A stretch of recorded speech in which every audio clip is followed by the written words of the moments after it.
Another big story we continue to track right alongside of you. And I say that because a lot of people are flying out of this airport every day. It's the world's busiest. You're looking live at Atlanta's Hartsfield-Jackson, where we've been watching the scene outside, of course, on the tarmacs, but also the scene inside of the terminals, where at times travelers have seen extraordinarily long lines as this partial government shutdown impacting the Department of Homeland Security and leaving TSA workers working now for well over a month without pay, causing some to call out and causing some travelers to endure quite long lines. We've been tracking those lines all week long.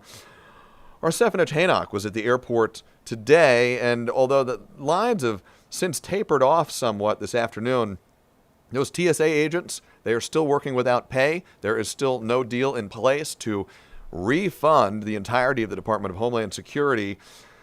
Seth shares how a local celebrity today tried to lend a helping hand to those agents.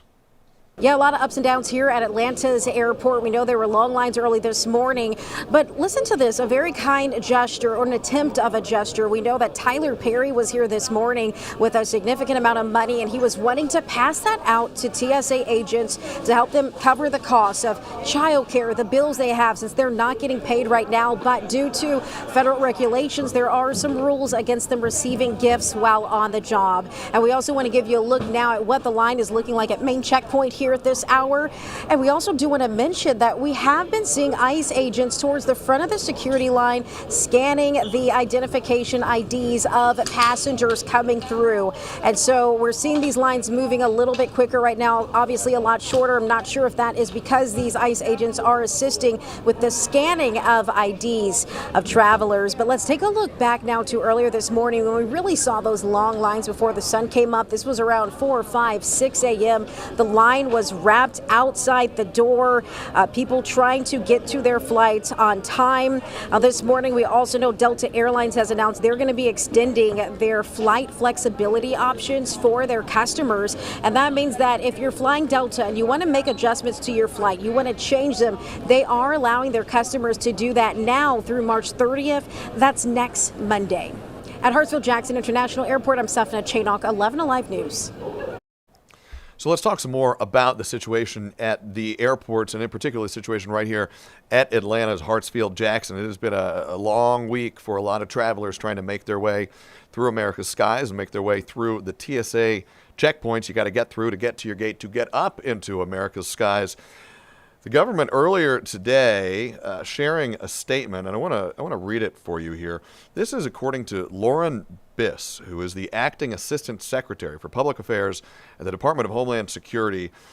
I'm going to read a full statement from her that lays out the government's position, the Trump administration's position, on this ongoing partial government shutdown. And then I want to read some stats that reveal, according to the Trump administration, the depth of the TSA callouts that are in some part and in large part driving these long delays. So here's the quote from Lauren Biss.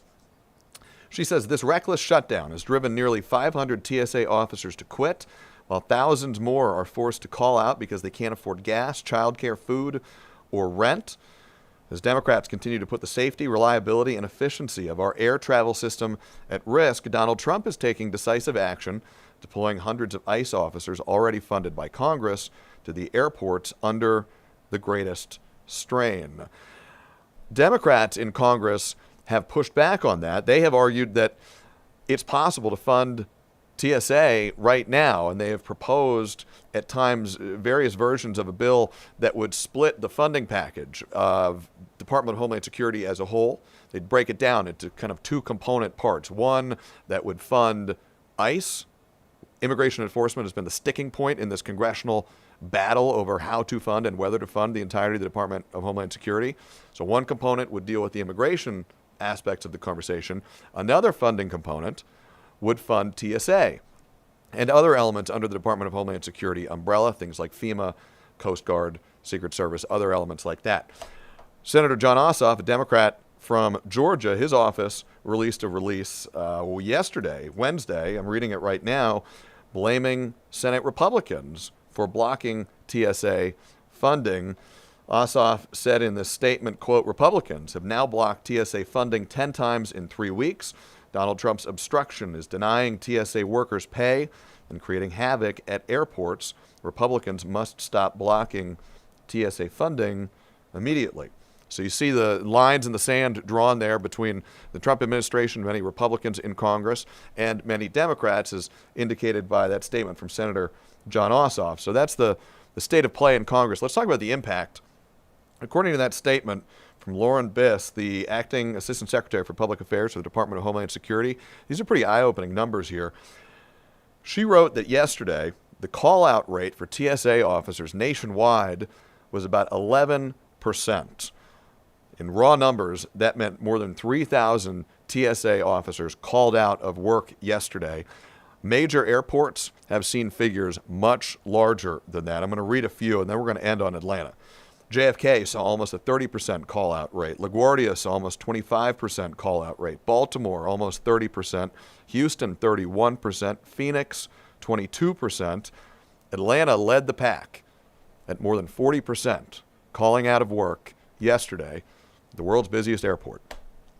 So if you're a traveler, and many people are right here in Atlanta, many people are flying through Atlanta, paying close attention to this ongoing debate on Capitol Hill that right now has no solution.